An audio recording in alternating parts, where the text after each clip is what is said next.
Hi. So, genetics, DNA, ancestry, these are things that are just everywhere these days, which is great for me because I am a geneticist. But I think, and I'm going to argue here, that we've been talking about inheritance and ancestry and genetics wrong for several thousand years, and now in the 21st century, when we know tons about genetics, we are still getting it wrong. Genetics is merely the study of families, sex, ancestry, and history. Yeah? And the families that we know most about from history are royal families. So I'm going to bookend this talk with two European kings. And my first king is Charles II of Spain. Now, Charles II of Spain was the last ruling member of the Habsburg dynasty, the most powerful family, royal family that Europe has possibly ever seen. But he died 2 weeks short of his 38th birthday on the 1st of November, 1700. We all know about the Habsburgs, and we all know how they provided every single Holy Roman Emperor for 200 years. But it all came to a crashing end here because Charles didn't leave a son or an heir. He lived an extremely troubled life. What followed his death was the Spanish War of Succession, where the biggest families in Europe fought and scrambled for the spoils of the collapsed empire. But during his life, he was profoundly disabled. He didn't learn to walk until he was 4. He didn't learn to talk until he was 8. And when he did, the permanently swollen tongue in his mouth rendered his words dribbly and his speech garbled. So his courtiers, the people of Spain, gave him a nickname, which was Carlos el Hechizado, the hexed, or the bewitched. Now, we all know about the Habsburgs. The thing that people mostly remember about the Habsburg dynasty is that they had this very striking physical characteristic in their faces, the Habsburg lip or the Habsburg jaw. And here's a selection of them through time. Top left is Charles II, his father's below him. I don't really know what's going on with this guy here. And the chap bottom right is actually his aunt.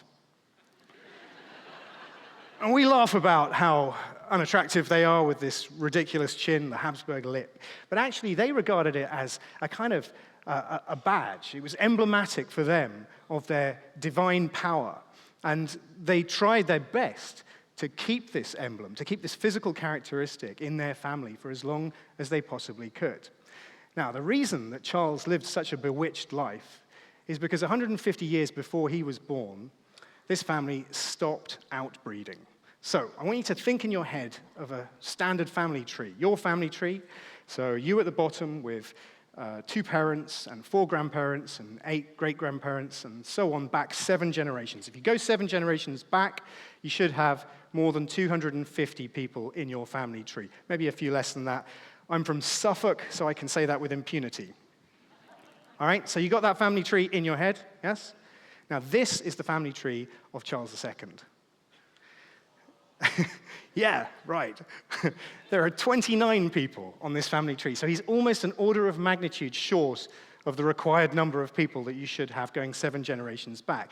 Now, what that means is there are some fairly distasteful relationships going on here, mostly between uncles and nieces, but fundamentally what it means is that multiple positions on this family tree are occupied by the same person. I could give you dozens of examples, but I'll just focus on one.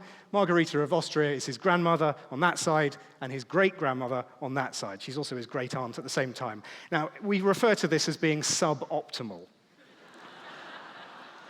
If we then scoot up to the top of this family tree, it's all seeded with the pairing of Philip of Castile and Joanna of Castile, Philip the Handsome, Philip I.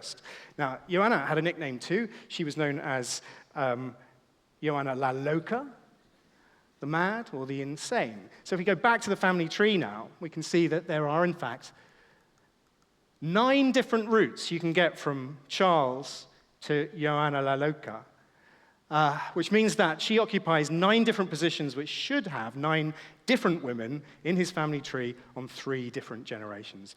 Again, this is what we refer to as suboptimal. But it's an interesting irony, this, because that chin, the idea that they have a characteristic, an essential characteristic that they could pass from generation to generation, and this would be emblematic of some trait in their family that they wanted to hold on to, the tighter they gripped it, the irony was that the more they risked losing power forever, which is what happened when Charles failed to produce a son or an heir. Now, this is an idea which actually predates this by a couple of thousand years. So this is a section from the Jewish holy book, the Talmud, written in the 3rd century BC. And this section describes how there's a small proportion of Jewish boys who are not circumcised.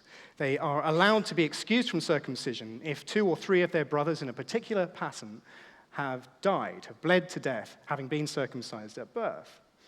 And what we now think is this is a description of the blood clotting disorder hemophilia. So this is written in the 3rd century BC. But this, again, is the idea. It's prefiguring the idea of the gene, that there is a unit, a thing, which is inherited from generation to generation and can be passed on. Now, I'm just going to skip through 2,000 years worth of scientific history now and take you forward to Gregor Mendel. Everyone knows Mendel. We learn about him at school. We know how that he was a Moravian monk. Actually, he was just a scientist who happened to be a monk.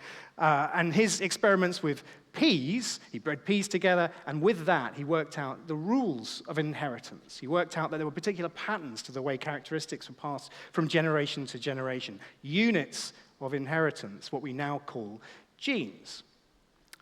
And hemophilia, what I was just talking about from the Talmud, this is inherited in a Mendelian way. Right, so we've got this rule. We've got Mendelian rules. We've got Mendelian inheritance. This is a core part of genetics, a core part of biology. And we like rules in science. The trouble is that biology is messy, and our rules are often fragile, and frequently they are broken. So I'm going to skip forward another century now and take us to the Human Genome Project, one of the great scientific endeavors of all time. In that, we sequenced the genome of humans, of us. We read out the entire genetic code of people. What an amazing accomplishment that was. Amongst the discoveries within that, we accounted for the 20,000 genes that each of us has. Now, 20,000 is an interesting number because it's fewer genes than rice. That's a water flea, Daphnia. That's a roundworm, and bananas. Now, we kind of tend to think that we're a bit more sophisticated than bananas, most of us. And so we then began to think, well, actually, maybe our model of genetics is a bit more complicated than just that simple Mendelian rules. Now, we have essential units of inheritance, genes, for essential characteristics. And actually, what we began to discover is that most traits, most characteristics, are a very complex, coordinated interaction between dozens or hundreds of genes, and they all interact with the environment, and that is how DNA becomes a lived life. But still, within culture, we still hang on to this sort of ancient idea that there is a gene for things, that there are specific units which we pass on from family to family, and that is your fate, to have hemophilia or the Habsburg chin. And it is true that if you have a mutation in the Huntington gene, then you will get Huntington's disease, which is awful. Or if you have a mutation in 2 copies of the CFTR gene, then you will have cystic fibrosis. But for the most part, it turned out that genetics, like people, was much more complex than we had anticipated. But I think this hasn't filtered down into the public discourse about what is important when we talk about genetics, which is just how families actually work, how inheritance is passed from generation to generation. Now, I said at the beginning that genetics is everywhere. Well, that is true, and we got really good at sequencing genomes, and there are hundreds of thousands of individual genomes now available to scientists all around the world, mostly for free, that they can mine and study to try and understand the things that they are interested in, whether they're diseases or complex traits or our ancestry and our history. But the truth is that that number is absolutely dwarfed by the number of human genomes that are owned by commercial companies that you have paid for, in exchange for, mostly for information about your ancestry, but also stuff like, well, you can get tests to supposedly genetically hone what wine you might be interested in, or what face cream would suit you best, or what sports your children should play. Now, I don't know, this is a kind of wild frontier of some seriously dubious science. I think that most punters actually realize this. But it all plays into that narrative that genes are fate, that there are individual units of inheritance which will make you good at this sport and not at this sport, or that will, this is the wine that you prefer because it's in my genes. Now, when it comes to human evolution and ancestry, genetics can be really, really informative, but ancestry is complex, and it is a little bit messy. So many of you will have done tests for you pay some money, spit in a tube, and you get a few weeks later, you get a sort of report on where your genes are found in the rest of the Earth. It's complicated, and it's a kind of an interesting, sort of fun, slightly trivial thing. 23andMe is the biggest company. This is an advert that they put out last week suggesting that the ultimate football fan supports the teams that they are most closely genetically associated with. I don't know about that. Now, the thing is that, we can tell you lots of things about ancestry and about human evolution from our genomes. Lots of those things are kind of sometimes counterintuitive. Some of them change the cultural narratives that we have. It's a brave, possibly foolhardy man who stands in front of 2,000 Glaswegians and tells them that there's no such thing as Celts.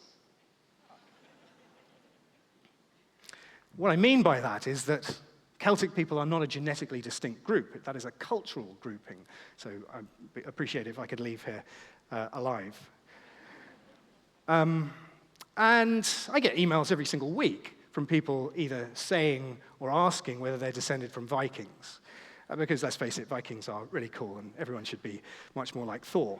Now, like I said, it's trivial, it's fun, but there's a much more pernicious, there's a much darker side to this. Now, I do something which I really, really thoroughly recommend you never, ever do, because it is not good for your mental health. Do not do this at home. I haunt the websites and forums of white supremacists and neo-Nazis. And that got a laugh. That's interesting. So that's how it's going to be in Glasgow. And I'm looking for specific conversations about people, fascists, racists, using these new genetic ancestry kits in order to establish their own ethnic purity, their words, not mine, and therefore their racial superiority. Now, this is bad news, but more importantly, it's scientifically specious. This is using science or misusing science in order to justify racism. And I'm not cool with that. So let me tell you how ancestry really works. Now, remember that family tree that you were all thinking about at the beginning. This is a standard family tree that we use in genetics. So there you are at the bottom, 2 parents, 4 grandparents, 8 great-grandparents, and so on, 250 people in there.